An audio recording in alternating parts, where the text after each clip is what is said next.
Hey everyone, this is the LEGO Star Wars Death Star Cannon set. Obviously, this is pretty small, so I can get through showing you everything pretty quickly and then get into talking about how I really feel about it. This is based off the part of A New Hope where Obi-Wan splits off and has to find and disable the tractor beam controls so that the entire crew can eventually get away on the Millennium Falcon. So he gets around these platforms, has to be very quiet about it. Be very, very quiet. Has to use some Jedi tricks to distract some stormtroopers, and then he has to flip a switch. And then when he flips a switch, then the power goes out, and this is how you do it in Lego form. There you go, just a beam, a conduit of power that goes down, and that's it. It's just a little insert in there. It's very similar to the mechanism that they had in the Death Star, both the original and updated version of it, and that's really the main thing that that's important about this, that it centers around. However, it is called Death Star Cannon, and strictly speaking, the largest part of it is this really scaled down Death Star Cannon. It's pretty recognizable. It's really, sized down quite a bit, and this is supposed to represent a porthole on the side of the Death Star where, it's basically the aperture out of which this particular gunner is firing. Probably should be a little bit wider than that. Give him a little wider range of fire. But, this thing is, it's small. And the person sits over here. I think it looks a little bit better from this side, personally. He doesn't really have anything that he can do there. He just sits in the place, and you turn it around, and you go up and down. And it has a spring-loaded shooter built into it right there, so you can actually fire this off yourself. There we go. Seems to work best from the top, pushing down. And that really is pretty much it for the set in terms of the builds. Look at it from the outside view. So at least it doesn't look bad from any particular angle. It doesn't have any completely unfinished side.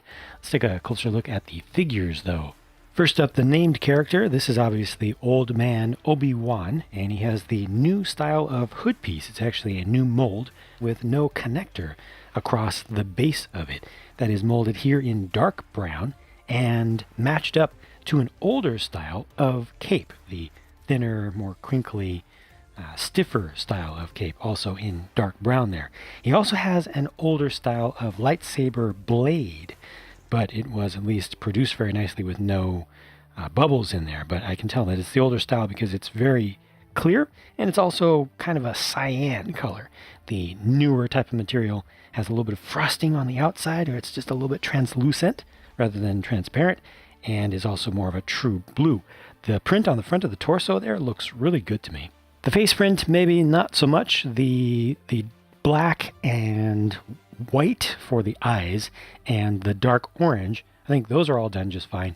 But then the white for the beard and also the gray for all the facial hair, that's all just kind of weak. It's not opaque enough. It's not thick enough, in my opinion. And there's no alternate face. He's got a hood on, so it's not like you have to worry about him showing a different face on accident, if you have a second one printed back there. So a little bit of a missed opportunity back there, but at least the print on the back of the torso, which most of the time you don't see, is actually very good.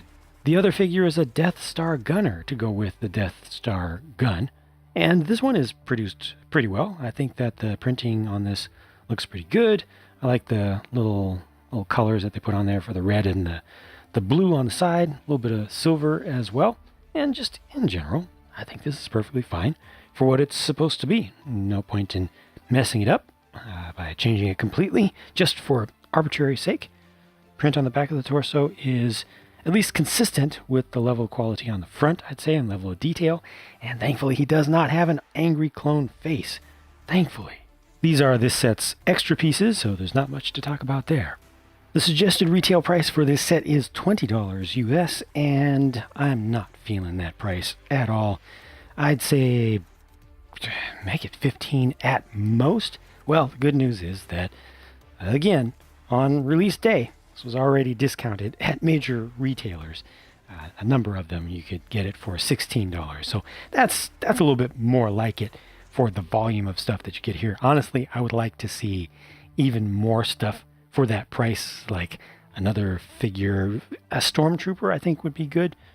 Even 2 stormtroopers. No, that's asking too much. Just one additional figure I think would have sweetened the deal quite a bit. But let's talk about what I really feel about this set, huh? As you probably guessed by now from my tone and inflection, I don't like it. I don't find it to be interesting, compelling in any way.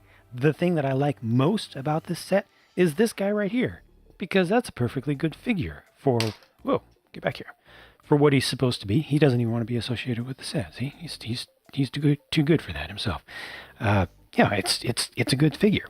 I'll get back to Obi-Wan there, but this feature over here, which to me is a pretty important thing in terms of establishing a scene and something to actually do here, is for Obi-Wan to actually sneak around and get to the switch to turn it off. I mean, it's supposed to be multiple different ones, but one is enough, I think, for a small, almost juniorized set like this. So he wouldn't have his lightsaber out.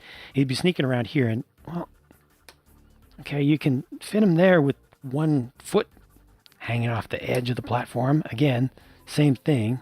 It's kind of awkward, and it just looks like he's about to fall off, right? You can make him stand perfectly right here, right up against the thing. That's not that great of a look. There's just not enough room to really play around this. Obviously it's a play set. It's not a super realistic vignette kind of display thing. This mechanism right here, okay, it works okay enough, and this is to help you bring it back up, but it's wonky as well. Look at how much range of motion it has around there. The ring needs to be a little bit higher. The whole thing, I don't know, it's just with that round inverted tile on the base, just itself feels like it wants to fall out. So that just doesn't feel good to me. You're also missing the whole sneaking around thing, except for Obi-Wan being on this side, because, I mean, here's the platform, and how's he going to sneak past? How's he going to sneak past on this catwalk right here? He's not going to sneak past this guy, that's for sure, unless he's looking this way, and that's not going to happen unless he's going to try to sabotage the entire Death Star, but I don't think he'll even turn around like that. Yeah, there's so many problems with this. And then the gun, it's juniorized, and I'm actually okay with that. The gun's fine. Yeah, it's really shrunk down, but it's not bad. And the idea of having the opening there, I think, is pretty cool. But I do wish that it had more of a reasonable range where you could actually turn it like farther like that. Where this was positioned a little bit farther outward or something. So that's not all that great. The gunner sits there with nothing to hold on to, no suggestion of a control or anything. At least the firing mechanism works just fine. It's just a spring-loaded shooter, but those always do work pretty well, in my opinion. Let me talk about this Obi-Wan figure a little bit more, though. Here's a comparison against an older version of the exact same figure that came with the Death Star, intended to do the exact same thing. So here you can see the difference in the shape of the hood. And to be honest with you, when I first saw this hood, I liked it in black with a black cape on another figure, one of the Knights of Ren, for the sequel trilogy. I did not like it on this guy in brown.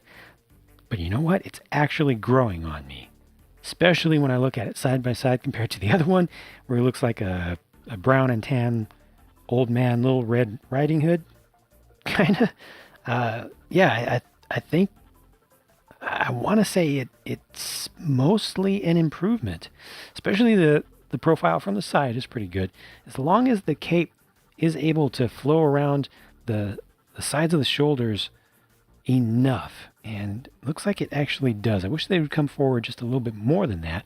I wish there was a little bit less that was visible under the chin, under the neck there, so you could have a little bit more of that suggestion of it just going across, or actually not going across, not being connected, because it is a cape. But yeah, it's definitely growing on me. I think that the faceting is what I like least about it. It seems like it's from a different graphical style, but overall the shaping, yeah, it's not as bad as I thought.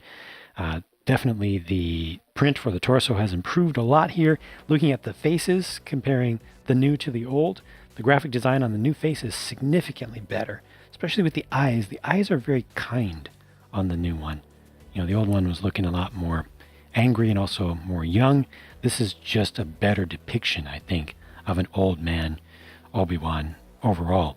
And notice also, it just so happens that I do have the original lightsaber with my old one, and it has a bubble right there in the middle of it. Interestingly, this one actually has a more opaque or more tinted blade as well.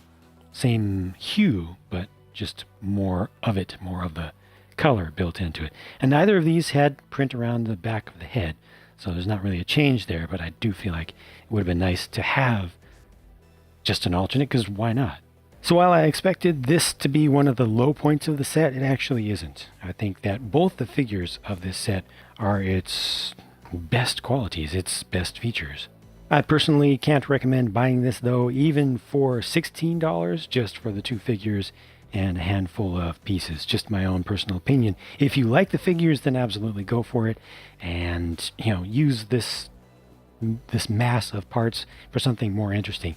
I mean, the whole segment of the movie where Obi-Wan is sneaking around this thing, in my opinion, is one of the low points of A New Hope. It's just one of the most boring adventures, sub-adventures of the entire thing. So I think the source material is not even that interesting, and the canon is just so juniorized that it becomes less interesting to me here than it is even in the movie, as little as it's seen. So overall, yeah, I can't recommend this.